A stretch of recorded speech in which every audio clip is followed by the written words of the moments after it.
Halo teman-teman. Kami dari Kelompok 2 jelaskan tentang demokrasi terpimpin. Sebelum itu, kami akan memperkenalkan diri terlebih dahulu. Kenalkan, nama saya Dinda Putri Pratiwi, nomor absen 10. Kenalkan, nama saya Jilang Dwi Prasetyo, absen 15. Kenalkan, nama saya Ica Putri Nabila, absen 18. Nama saya Muhammad Berafrian, nomor absen 20. Dan nama saya Nashwa Kamila Araya, absen 28. Nama saya Nova Adrinaya, absen 29. Demokrasi terpimpin, yaitu demokrasi yang keputusan serta pemikiran berpusat pada satu pemimpin negara yang dikala itu dipimpin oleh R. Soekarno. Latar belakang kehidupan politik pada masa demokrasi terpimpin. Kegagalan konstituante dalam merumuskan konstitusi baru, dikeluarkannya Dekret Presiden 1959, serta kondisi politik nasional yang tidak stabil. Setelah sistem demokrasi liberal dinyatakan tidak sesuai dengan jati diri bangsa Indonesia, tahun 1957, tepatnya di bulan Februari, Presiden Soekarno akhirnya mengusulkan tentang penerapan sistem demokrasi terpimpin. Sistem demokrasi terpimpin ini dianggap lebih sesuai dengan jati diri bangsa Indonesia. Nah, dalam konsep ini, Presiden Soekarno juga mengusulkan pembentukan kabinet kaki 4, yakni kabinet yang terdiri atas 4 partai. Partai tersebut yakni PNI, Masyumi, NU, dan PKI. Kondisi politik yang semakin tidak menentu akibat persaingan antar partai pemenang pemilu serta kegagalan Dewan Konstituanse menghasilkan Undang-Undang Dasar yang baru, menggantikan UUD 1950. Hal ini mengakibatkan Presiden Soekarno mengeluarkan Dekret Presiden pada tanggal 5 Juli 1959. Dekret Presiden Soekarno berisikan pernyataan sebagai berikut. 1. Pembubaran Dewan Konstituante. 2. Indonesia kembali menggunakan UUD 1945 dan tidak berlakunya UUD 1950. Pembentukan MPRS dan DPAS. Dekret Presiden ini menjadi pertanda berakhirnya demokrasi liberal dan mulainya demokrasi terpimpin.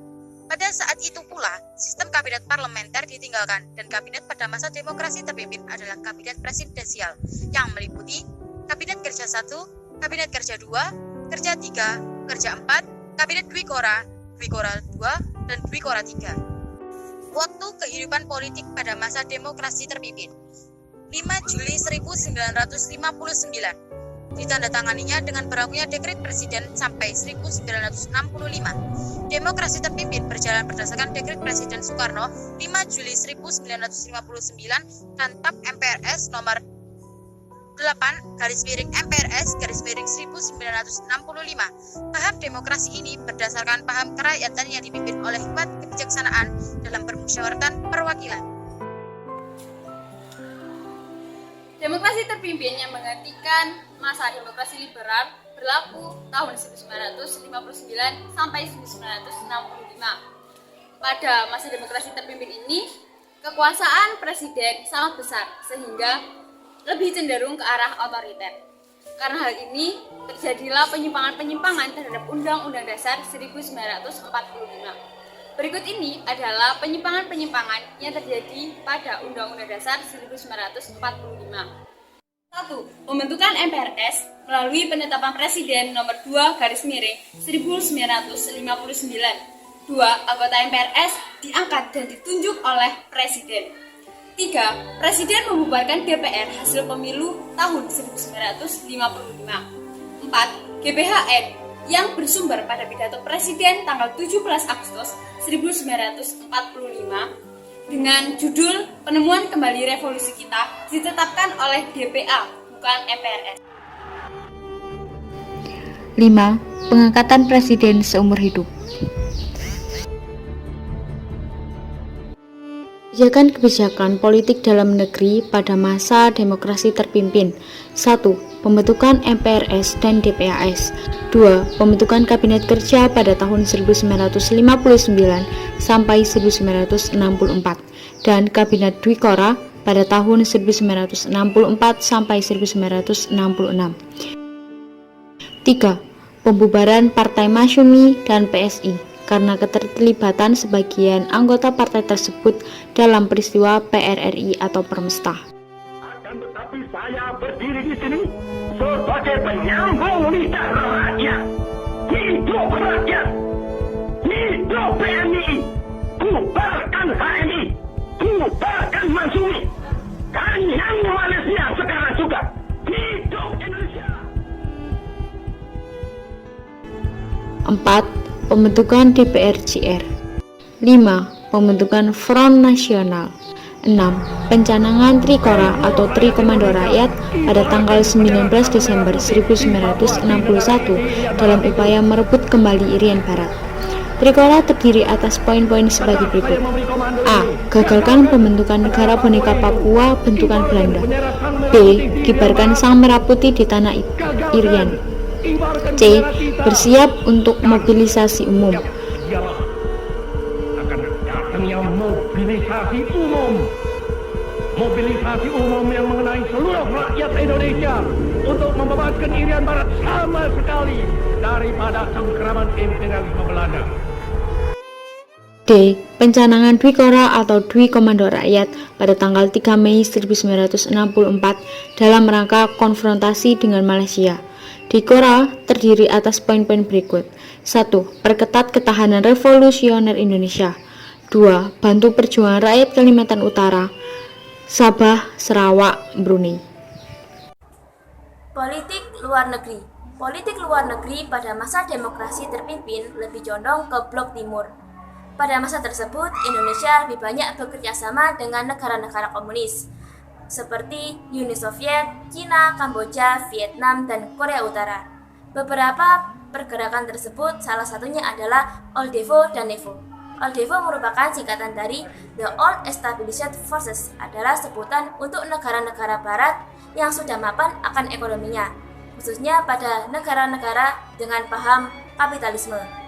Yang kedua adalah NEVO. NEVO merupakan singkatan dari The New Emerging Forces, adalah sebutan untuk negara-negara baru, khususnya negara sosialis. Politik mercusuar dijalankan oleh Presiden Soekarno. Pandangan politik ini memiliki keinginan dan anggapan bahwa Indonesia dapat menjadi mercusuar yang menerangi jalan bagi NEVO di seluruh dunia. Cara perwujudan diselenggarakan proyek-proyek besar yang membutuhkan biaya sangat besar. Penyelenggaraan GANEVO atau Games of the New Emerging Forces, pembangunan komplek olahraga Senayan, pembangunan Monumen Nasional atau Monas yang diharapkan bisa menempatkan Indonesia pada kedudukan yang terkemuka di kalangan NEVO. Konfrontasi dengan Malaysia.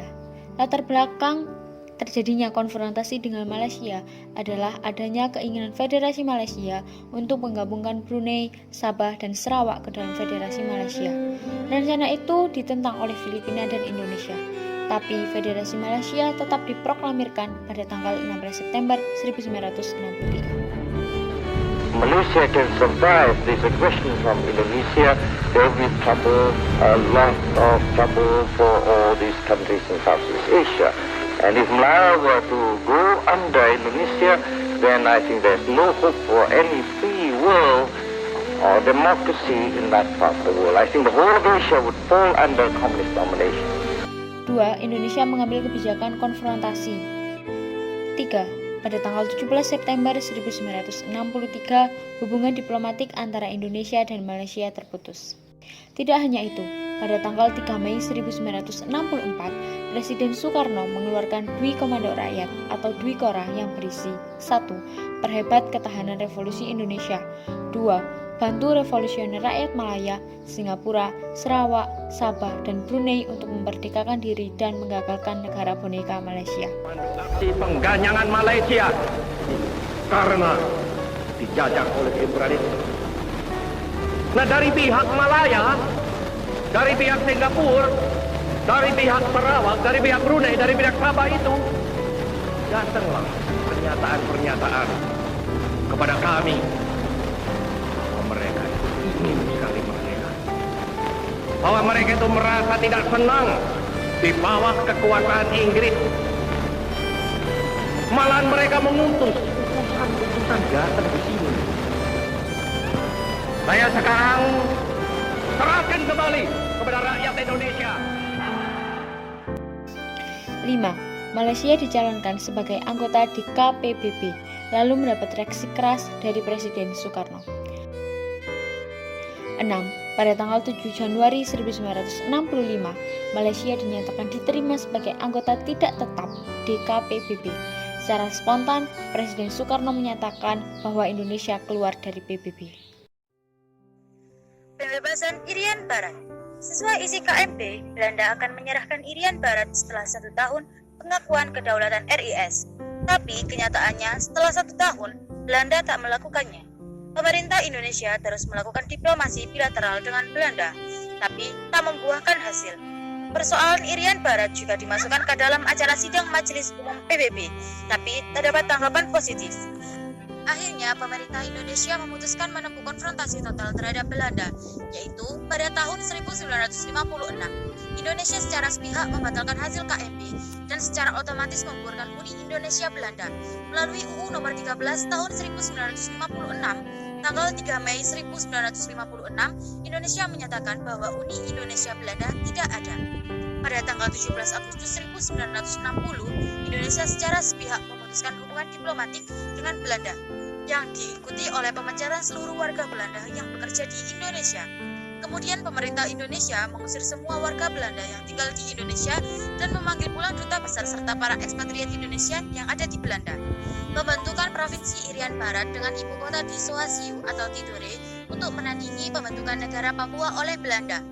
Puncak konfrontasi saat Presiden Soekarno mengumandangkan Trikora atau Trikomanda Rakyat pada tanggal 19 Desember 1961 di Yogyakarta yang berisi 1. Gagalkan pembentukan negara boneka Papua buatan Belanda kolonial. Yang kedua, kibarkan sang merah putih di Irian Barat, tanah air Indonesia. Dan yang ketiga, bersiaplah untuk mobilisasi umum, pertahanan kemerdekaan dan kesatuan tanah air bangsa Indonesia. Awalnya, Belanda mencemooh persiapan Komando Mandala tersebut. Mereka kira tak mungkin pasukan Indonesia dapat masuk ke wilayah Irian. Tapi setelah operasi-operasi infiltrasi Indonesia berhasil, akhirnya Belanda bersedia untuk berunding untuk menyelesaikan sendiri. 5. Perjanjian New York. Pada 15 Agustus 1962 di New York, ditandatangani perjanjian antara pemerintah Indonesia dengan pemerintah Belanda yang dikenal dengan Perjanjian New York. Adapun isi Perjanjian New York yaitu yang pertama, kekuasaan Belanda atas Irian Barat berakhir pada 1 Oktober 1962. Yang kedua, Irian Barat akan berada di bawah perwalian PBB hingga 1 Mei 1963 melalui lembaga UNTI, United Nations Temporary Executive Authority, yang dibentuk oleh PBB. Lalu yang ketiga yaitu pada 1 Mei 1963 Irian Barat akan diserahkan kepada pemerintah Indonesia. Lalu yang keempat, pemerintah Indonesia wajib mengadakan penentuan pendapat rakyat PPRA Irian Barat untuk menentukan akan berdiri sendiri atau tetap bergabung dengan Indonesia pada tahun 1969 di bawah pengawasan PBB. Berdasarkan hasil PPRA tahun 1969, Dewan Musyawarah PPRA secara aklamasi memutuskan bahwa Irian Barat tetap ingin bergabung dengan Indonesia. Hasil musyawarah PPRA itu dilaporkan dalam sidang Majelis Umum PBB ke-24 oleh diplomat PBB Ortiz Sanz yang bertugas di Irian Barat. Peristiwa G30S PKI 1965. Malam 30 September 1965, sekelompok militer yang dipimpin oleh Letkol Untung menculik dan membunuh 6 perwira tinggi TNI Angkatan Darat serta memasukkan jenazah mereka ke dalam unsur tua di daerah Lubang Buaya, Jakarta. 1 Oktober 1965, Letkol Untung mengumumkan melalui RRI Jakarta yang sedang ia kuasai mengenai gerakan yang ia lakukan. Dalam pengumuman tersebut, disebutkan bahwa gerakan 30 September merupakan gerakan internal Angkatan Darat untuk menertibkan anggota Dewan Jenderal yang akan melakukan kudeta terhadap pemerintah Presiden Soekarno, dan diumumkan tentang pembentukan Dewan Revolusi Penetmisioneran Kabinet Dwi Kora dan pemberlakuan pangkat letnan kolonel sebagai pangkat tertinggi dalam TNI. Pengumuman ini menyebar segera ke masyarakat dan membuat masyarakat kebingungan. Penyimpangan-penyimpangan politik pada masa demokrasi terpimpin terhadap dasar negara Indonesia. 1. Penyimpangan terhadap kekuasaan presiden. 2. Kejanggalan pada pembentukan MPRS. 3. Pembubaran SPR dan pembentukan DPR-GR. 4. Pembentukan DPAS. 5. Pembentukan Front Nasional. 6. Keterlibatan PKI dalam upaya memperluas ajaran Nasakom. 7. Pembentukan Kabinet Kerja, Ketua MPR dan Ketua DPR-GR diangkat sebagai menteri. 8. Munculnya ajaran Resopim, Resolusi Sosialisme Indonesia, dan Pimpinan Nasional. Peran ABRI meluas hingga ke ranah politik. 10. Pembubaran partai tertentu terhadap politik luar negeri. 1. Indonesia membagi kekuatan politik dunia menjadi 2, NEVO, New Emerging Forces, dan Old NEVO, Old Established Forces. 2. Membentuk poros Jakarta Peking. 3. Indonesia melaksanakan politik mercusuar, pembangunan Stadion Senayan, Jakarta, dan penyelenggaraan Carnival. 4. Indonesia keluar dari PBB pada tanggal 7 Januari 1965. 5. Konfrontasi dengan Malaysia. Demokrasi terpimpin berakhir pada tahun 1966 pasca tragedis G30 SPKI. Lalu ada faktor-faktor keruntuhan yang menyebabkan demokrasi terpimpin ini runtuh. Yang pertama yaitu adanya penyimpangan-penyimpangan terhadap Pancasila dan juga UUD 1945. Yang kedua, adanya kekacauan besar yang disebabkan oleh tragedi G30 SPKI. Yang kemudian yang ketiga yaitu adanya tingkat inflasi yang tinggi. Keempat, krisis ekonomi nasional. Yang kelima yakni penyimpangan-penyimpangan yang dilakukan oleh IR Soekarno, yaitu presiden pada masa demokrasi terpimpin terhadap konstitusi. Lalu yang keenam adalah kegagalan Soekarno dalam bidang politik dan juga ekonomi. Berikut adalah timeline singkat berakhirnya demokrasi terpimpin.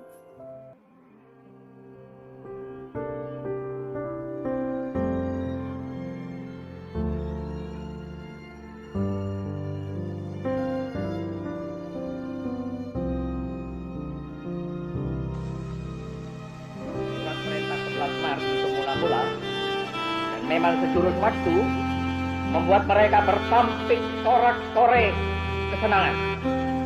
Dikiranya SP 11 Maret adalah satu penyerahan pemerintahan. Dikiranya SP 11 Maret itu satu transfer of sovereignty, of authority. Padahal tidak. SP 11 Maret adalah satu perintah pengamanan. Perintah pengamanan jalannya pemerintahan. Pengamanan jalannya ini pemerintahan. Demikian kataku pada waktu melantik kabinet.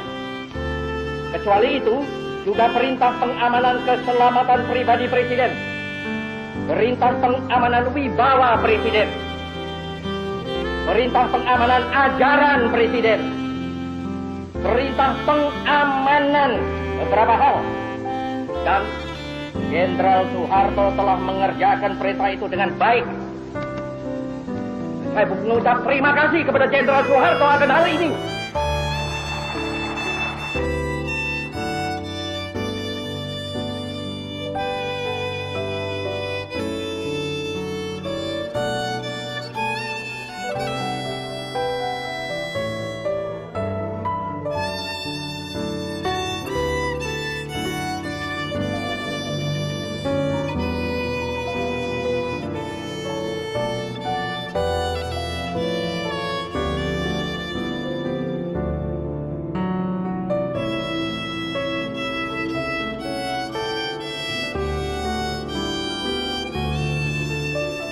Segala perubahan hati dan penuh rasa tanggung jawab kami sebagai pengemban ketetapan MPRS nomor 9 dan atas nama seluruh prajurit-prajurit Angkatan Bersenjata Republik Indonesia menerima penugasan tersebut.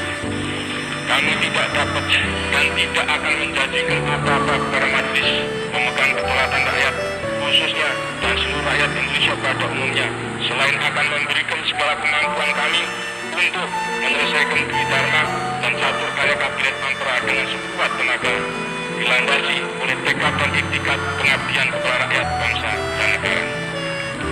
Kami mohon doa restu dari pimpinan dan seluruh anggota MPRS. Kami mohon doa restu dari seluruh rakyat Indonesia. Kami akan melaksanakan keputusan-keputusan majelis. Tugas kita masih berat, tugas kita masih banyak yang harus diselesaikan, kesulitan-kesulitan masih harus kita hadapi. Marilah kita lebih giat bekerja untuk kepentingan rakyat. Orde Baru telah mencapai lagi suatu kemenangan besar yang prinsipil. Orde Baru pasti mencapai tujuan cita-citanya. Semoga Tuhan Yang Maha Esa memberi rahmat dan bimbingan kepada kita semuanya, seluruh rakyat Indonesia, dalam tujuannya mencapai masyarakat adil dan makmur berdasar Pancasila. Sekian dan terima kasih.